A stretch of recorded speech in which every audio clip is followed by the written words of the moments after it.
बुजुर्ग दंपति ने की पीएम व सीएम से इच्छा मृत्यु की मांग।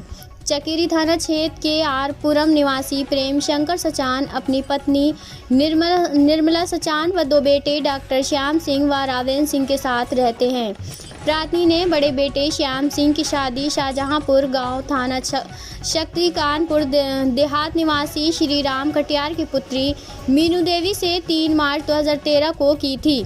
शादी के कुछ दिन बाद से ही बहू ससुराल जनों के साथ लड़ाई झगड़ा करने लगी। इसके बाद वह अपने मायके चली गई। सामाजिक लज्जा के चलते अपनी समझौता के बाद प्रार्थी अपने बहू को वापस अपने घर ले आए। इसके बाद उनके एक बच्चा भी हुआ। बच्चे का लगातार इलाज चल रहा था, जिसका खर्चा भी प्रार्थी ने उठाया। इसके बावजूद भी बहू ने उनके ऊपर झूठे मुकदमे लगवा दिए। नम आंखों से प्रार्थी ने आरोप लगाते हुए बताया कि उनके ऊपर लगवाए गए सभी मुकदमे झूठे हैं। पुलिस भी पूरी तरह से बहू का ही साथ दे रही है। डीजीपी से जांच कराकर सत्य उजागर करने की बात कही है। बुजुर्ग प्रार्थी ने डीजीपी से किसी अन्य जिले की पुलिस से जांच कराने की गुहार लगाते हुए बताया कि मुकदमे में लिखी गई सभी बातें झूठी हैं।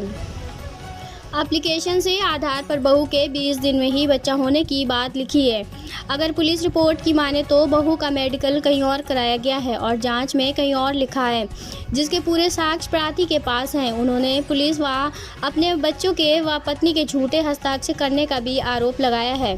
प्रार्थी ने बताया, पुलिस जांच के नाम पर घर में तोड़फोड़ करती है। बहू के साथ मिलकर घर के जेवर तक उठा ले गए, जिसका सीसीटीवी फुटेज भी प्रार्थी के पास है। बच्चे के इलाज में दिए गए पैसे की रसीद भी प्रार्थी के पास है। प्रार्थी पैसे से प्रधानाचार्य पद से रिटायर है, जिसके चलते मुकदमेबाजी काफ़ी चल रही है।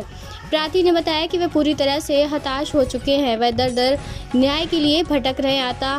प्रार्थी ने प्रधानमंत्री नरेंद्र मोदी, मुख्यमंत्री योगी आदित्यनाथ से न्याय दिलाने की बात कही तथा न्याय न मिलने पर इच्छा मृत्यु की मांग भी की है।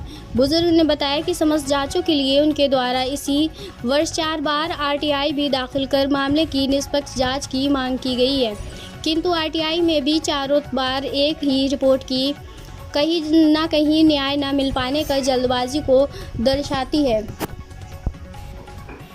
क्या नाम है, क्या मामला है? मेरा नाम प्रेम शंकर सचान है। मैं 36 के आरपुरम संगवार रोड थाना चकेरी कानपुर नगर का रहने वाला हूं। मैंने अपने बड़े बेटे श्याम सिंह की शादी मीनू देवी डॉक्टर ऑफ श्री राम कटियार शाहजहांपुर थाना शक्ति कानपुर देहात में की थी। मेरी बहू ने मेरे खिलाफ 2 दहेज के मुकदमे, पहला चकेरी थाने में और दूसरा कानपुर देहात में, पुलिस को झूठ बोल करके गुमराह करके दूसरा मुकदमा लिखाया। एक में 8 लाख नगद और दूसरे में 10 लाख नगद देना लिखाया, जो कि 9/16 मुकदमा कोर्ट से भी ख़त्म हो गया। इसकी और मेरे घर में चकेरी मुकदमा लिखाने के बावजूद भी 3 बार पुलिस आई, जिसके सीसीटीवी रिकॉर्ड है मेरे पास, वो आपको हम दे रहे हैं।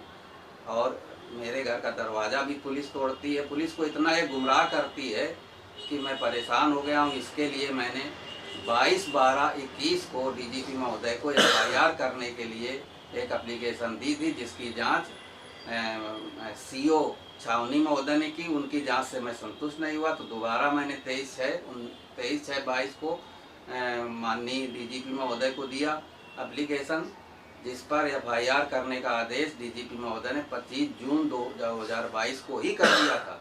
लेकिन मैं आरटीआई मांग रहा हूं और मुझे आरटीआई 4 बार प्राप्त हो चुकी, फरवरी 22, मई 22, अक्टूबर 22 और नवंबर 22 में। लेकिन मेरी वही पहली ही जांच की जो छावनी सीओ साहब ने की थी, वही जांच की आरटीआई मिल रही हैं।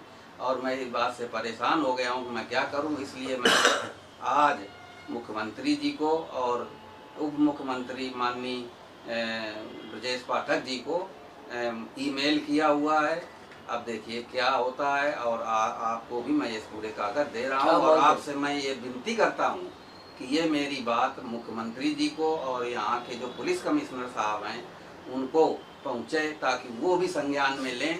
क्योंकि मुझे ये लगता है कि ये मेरा दूसरी एप्लीकेशन जो मैंने 23/6/22 को दी है, ये ऑफिस द्वारा ही दबाई जा रही है। क्या मांग करते हैं? अगर नहीं मामला आपका संज्ञान में लिया जाता तो मैंने एप्लीकेशन में यही मुख्यमंत्री जी को ज्ञापन दे दिया है कि मैं अब जान से